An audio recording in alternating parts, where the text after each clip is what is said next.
Salut à tous les gars, j'espère que vous allez bien. Nouveau décor, là on est à LA, ça fait quelques jours qu'on est arrivé, là on est à l'Intercontinental pour ceux qui connaissent un peu l'hôtel. Donc voilà, on est à LA depuis quelques jours. Je pense que vous aurez déjà vu le vlog de Paris, vous aurez déjà vu quelques vidéos valeurs, vous aurez déjà vu la vidéo du déménagement et ensuite, suite à ça, on est parti, on a un peu quitté la guerre pour venir aux US, on était au Texas et là on est à LA. Donc voilà, aujourd'hui nouvelle vidéo valeur, on va un peu parler de comment structurer son agence, comment gérer son agence, ça soit les documents, tes équipes, de mon point de vue, de comment moi je gère, avec Max on gère notre agence. Donc on va parler de tout ça. Je me suis dit que c'était le moment, ce matin j'étais en train de bosser et je me suis dit pourquoi pas leur expliquer comment je gère aussi ma routine. Parce que là, pour vous expliquer, je me suis couché très tard, mais il est 11h, ça fait déjà 1h30 que je travaille. Et va vous expliquer un peu, là vous voyez il y a tous mes téléphones, il y a ma to-do list. Donc on va faire le point sur comment je gère, etc. Mais voilà, petite vidéo par rapport à la gestion de ton agence en OFM et on va faire ça point par point. Allez, on commence. Donc on va voir comment gérer son agence, comme je vous ai dit, par rapport à moi, comment je fais, comment je gère mes équipes, comment je gère mes modèles, comment je gère les dossiers, etc. Que ce soit la partie marketing, équipe, chatting, l'agence en général, les factures et comment moi je gère mon temps. Donc c'est simplement ma façon de faire, de voir les choses. Donc je vais vous communiquer tout ça et on va faire ça point par point. Donc pour commencer, comment moi je gère mes teams, mes équipes. Par rapport à mon manager chatter, donc moi j'ai un manager chatter, je communique avec lui sur WhatsApp ou sur Telegram parce qu'on a deux groupes, ça dépend en fonction d'eux, mais principalement en one-to-one, je lui parle sur WhatsApp et après on a un groupe avec Max, etc. sur Telegram. Après c'est un pote à nous, il vit avec nous, etc. C'est notre manager chatter, donc je lui parle sur Snap ou alors IRL, je vais le voir et je lui dis. Ensuite au niveau de la manageuse pareil, soit je fais de l'e-message, soit je fais du WhatsApp. En ce moment j'ai acheté un nouveau téléphone et j'arrive pas à utiliser e-message, donc par exemple là je fais que du WhatsApp. Que ce soit un groupe Max, moi et la manageuse ou même en one-to-one, je parle sur WhatsApp. Pour tous ceux qui ont un manager chatter, des managers ou une manageuse, assistante ou autre, franchement pour moi le mieux c'est WhatsApp, c'est des groupes, c'est très simple, les FaceTime c'est simple aussi, surtout si elles sont à l'étranger. Moi je vis à Dubaï et tout le monde est aux US principalement dans mes équipes, donc c'est plus simple WhatsApp. Donc si je peux vous recommander un truc, c'est WhatsApp et sinon e-message. Ensuite, point numéro 2, on va parler du chatting, donc c'est très simple, c'est même pas moi qui l'ai fait, c'est mon manager chatter, mais on a tout mis sur Discord, donc le channel Discord, les retours des shifts, les messages, s'il y a des customs, s'il y a un souci dans le chatting, c'est ce que je vais voir généralement le matin, vérifier si tout va bien. Donc ouais, on a un canal Discord avec toutes les équipes et où il y a toutes les modèles aussi. Il y a aussi toutes les modèles, c'est plus simple pour gérer, pour les team leaders, ils ont accès à tout, etc. Donc chatting, c'est très simple, c'est sur Discord. Mais du coup, j'aurais pu aussi mettre le manager chatter, WhatsApp, Telegram, mais principalement les équipes de chatting, chatter et team leader, c'est sur Discord. Ensuite, concernant le marketing c'est très simple. Nous, on fait tout sur Drive. La qualité est mieux. Pour le plugin, c'est plus simple, que ce soit pour les modèles, pour les VA, etc. Et ensuite, sur les réseaux sociaux, nous, on communique. Si on veut envoyer des exemples, si on préfère communiquer avec les modèles, c'est groupe IG ou groupe TikTok. Comme ça, t'envoies tout, la manageuse, elle envoie tout directement sur les groupes. Petit tips, moi c'est comme ça que je fais, je trouve ça très simple et beaucoup mieux. Donc voilà. Par exemple, je sais pas, aujourd'hui, t'as envie de tester un nouveau truc pour le marketing, la manageuse, elle envoie dans le groupe Insta ou le groupe TikTok le contenu et elle prend exemple. Et une fois qu'elle l'a tourné, elle le drop dans le drive. C'est très simple. Moi, ce que j'aime bien faire, c'est par exemple, dans le drive, je fais dossier, le nom de la modèle, je fais une partie Instagram, par exemple, hop, et elle le drop. Et ensuite, j'ai un petit dossier use, utilisé en gros, et je le transfère sur use une fois que je l'ai téléchargé et je l'ai déjà utilisé. Moi, c'est comme ça avec Max qu'on fait et c'est très simple et ça fait un petit moment qu'on fait ça déjà. Ensuite, par rapport à la gestion et la communication avec les modèles, ça va dépendre du profil de vos modèles, ce qu'elles préfèrent. Nous, on travaille avec WhatsApp et e-message, mais aux US, principalement, ils utilisent e-message. Donc, si vous devez faire le choix, travailler sur e-message, de communiquer sur e-message, c'est beaucoup mieux. Même si c'est vrai que WhatsApp, c'est quand même mieux comme j'ai dit, pour les FaceTime, etc. Donc, à vous de voir avec les modèles, vous leur demandez ce qu'elles préfèrent et vous adaptez à elles, mais ça sera principalement WhatsApp ou e-message et j'ai l'anglais qui revient, mais most of the time, e-message, quoi. La plupart du temps, ça sera du e-message. Et ensuite, pareil, comme je disais, par rapport aux fichiers, au contenu qu'elle va upload, que ça soit les scripts OF, que ça soit le feed, la banner, les scripts, les customs et le marketing, ça sera sur Google Drive. Donc, pour la modèle, c'est très simple, c'est e-message ou WhatsApp et Google Drive. Et ensuite, il y aura les groupes Insta ou TikTok, mais sinon, ça s'arrête là. Voilà, c'est très simple. On essaye de pas compliquer la vie au modèle, que ce soit plus simple pour nous, pour nos équipes et pour elles. Et surtout pour elles. Voilà. Et ensuite, la gestion interne de l'agence. Je fais du Notion. J'ai une grosse base où j'ai les Notion, les documents, que ce soit les pièces d'identité sur les modèles, sur les factures, sur plein de trucs. Et ensuite, beaucoup sur Google Drive aussi. Mais principalement, La grosse partie de mon agence, les informations, etc., c'est sur Notion, que ce soit les formations pour les teams, marketing, chatting, etc. Même par rapport aux informations que je mets de côté pour les élèves, je fais une partie élève et tous les PDF que j'ai, je les mets ici, comme ça je les perds pas. Donc c'est ma façon de faire. Il y en a qui utilisent d'autres choses que Notion. Il y a quoi d'autre? Je sais qu'il y en a qui aiment bien utiliser tout sur Telegram. Moi, j'ai pas envie. Genre, je préfère la communication avec mes teams de temps en temps sur Telegram ou des groupes privés ou autres. Mais la gestion, les documents, etc., je préfère que tout soit sur Notion, pas de préférence. Et ensuite, ça m'arrive aussi d'utiliser, je l'ai pas noté, mais Google Sheet, Google Doc, quand il s'agit de faire des SOP, des formations, etc., j'utilise pas mal. Ou même pour faire un peu de compta ou de la gestion ou du tracking de données, je Google Sheet. Voilà, petit tips. Mais du coup, ouais, la gestion interne, ça va être du Notion ou du Google Drive. Et ensuite, au niveau de la communication, comme je disais, c'était Telegram, WhatsApp ou e-message. Voilà, ça va dépendre de ce que vous préférez aussi, parce que c'est bien de... Moi, j'utilise 3, parce que ça, WhatsApp et e-message, ça dépend vraiment de ce que préfèrent les modèles. Ensuite, Telegram, c'est vraiment en interne. Des fois, c'est du chatting, des fois, c'est des groupes privés, comme je dis, ou des contacts, des potes ou potes dans le FM ou autre. Mais principalement, ouais, je communique sur Telegram par rapport à mes contacts. Sinon, WhatsApp, quand c'est vraiment du pro. Ensuite, deuxième partie, la gestion de mon temps. Comment moi, je gère mon temps, mon énergie, ma charge de travail, etc. Donc généralement, le matin, je me lève et directement, moi je vais à la douche, etc.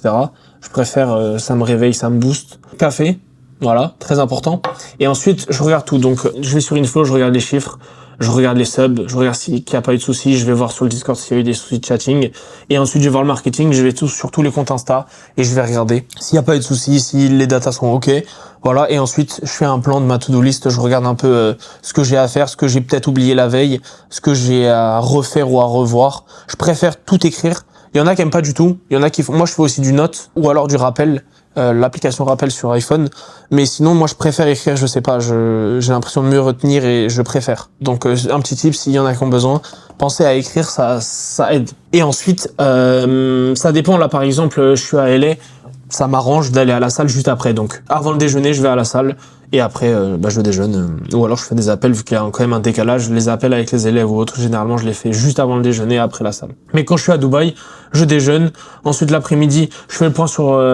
du coup, oui, pour l'après-midi. Ensuite, je fais le point sur les modèles, qu'il n'y a pas eu de souci, vu qu'il y a le décalage. Les modèles, elles vont commencer à se lever. Donc, je fais le point sur les messages avec les modèles. Je recheck le marketing, l'outreach, que ce soit moi ou mes équipes. Je regarde ça, c'est le plus important. Donc, à bosser là-dessus. Et ensuite, réfléchir à mes tasks, genre par rapport à ce que j'ai fait, comme je dis, la to-do list, ce que j'ai fait, ce que j'ai à faire, et surtout, réfléchir, jamais rester dans l'inactif et toujours réfléchir qu'est-ce que je pourrais mettre en place, ok, mais pourquoi ça marche pas et ça marche. Vraiment, jamais rester dans l'inactivité et réfléchir à de nouvelles idées pour essayer de scale ton agence. Tout simplement, t'as pas envie de rester à 200K ou autre. Le but, c'est de scale. Et ensuite, session de sport. Donc moi, je vais à la salle, principalement, ou alors des fois, je fais du sac de boxe, mais sinon, c'est sport. Voilà. Et ensuite, le soir, c'est genre je lock, je sais pas, je me mets un peu dans le noir, les LED, etc. Et je refais le point sur la to-do list. Je réfléchis à de nouvelles idées, à outreach. Et ensuite, des fois, je tourne du contenu le soir, valeur ou autre. Donc ça dépend, mais généralement, ma routine, c'est ça. C'est toujours ça. Après, c'est propre à chacun. Hein. Je vous dis pas d'avoir la même routine que moi, mais moi, c'est comme ça que je fais. Il n'y a pas d'excuse. Hier, je me suis couché très tard, vers 3h30, 3h50. Et je me suis quand même levé, j'ai fait la même chose. Juste, je décale un peu dans la journée. Par exemple, je devrais déjà être à la salle et quasiment fini ma séance et il est midi. Donc, faut savoir s'adapter, il n'y a pas d'excuse. Et voilà, tout simplement. Et ensuite, très important, moi, ce que j'aime bien faire, c'est tous les dimanches ou les lundis, je fais un call de bilan, que ce soit avec mes teams marketing, chatting et mes modèles, pour faire le point sur la semaine à venir, sur la semaine passée, comment les modèles se sentent, que ce soit au niveau des résultats, au niveau du contenu, de la relation avec nous et les managers, la manageuse, pardon. Donc, moi, je conseille à tout le monde, si vous pouvez avoir vos modèles françaises ou américaines en appel une fois par semaine, c'est hyper important. Et surtout vos équipes, parce que sinon, si vous faites pas le point, vous savez même pas comment votre agence elle avance, s'il y a des soucis ou non. Donc moi, je vous conseille à tout le monde de faire des bilans, des calls de bilan de semaine. Ok. Ensuite, par rapport, moi j'ai fait un petit bonus mindset.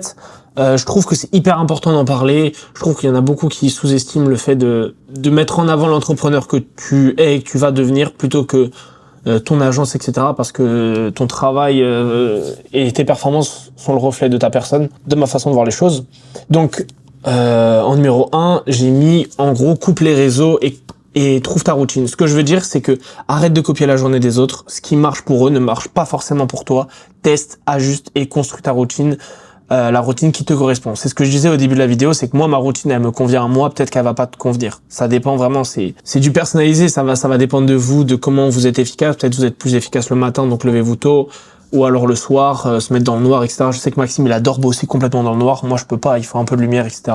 Donc voilà, et j'ai mis aussi coupe les réseaux parce que même pour moi, c'est tellement une source de distraction, les messages, scroller, etc. C'est le truc qui va vous empêcher de scale. Vraiment. C'est le scrolling. Il faut savoir se dire non, c'est pas forcément facile, il y a des périodes où c'est pire que d'autres périodes, mais voilà. Ensuite, la discipline avant tout, ça fait très bateau, hein, dit comme ça, mais si tu fais plus que les autres, si tu fais pas plus que les autres, pardon, tu n'as aucun avantage. La discipline, c'est pas optionnel, c'est ce qui sépare ceux qui scale de ceux qui stagnent. Et c'est très réel.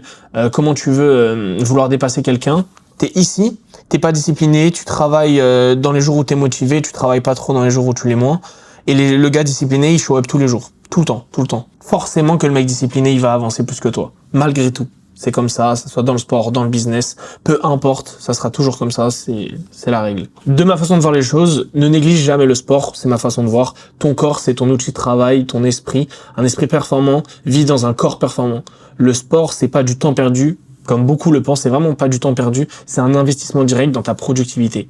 T'as beau avoir une grosse journée, si derrière tu vas au sport, ton brouillard, il part. Tu t'es vidé l'esprit, tu sais ce que t'as les idées claires, etc.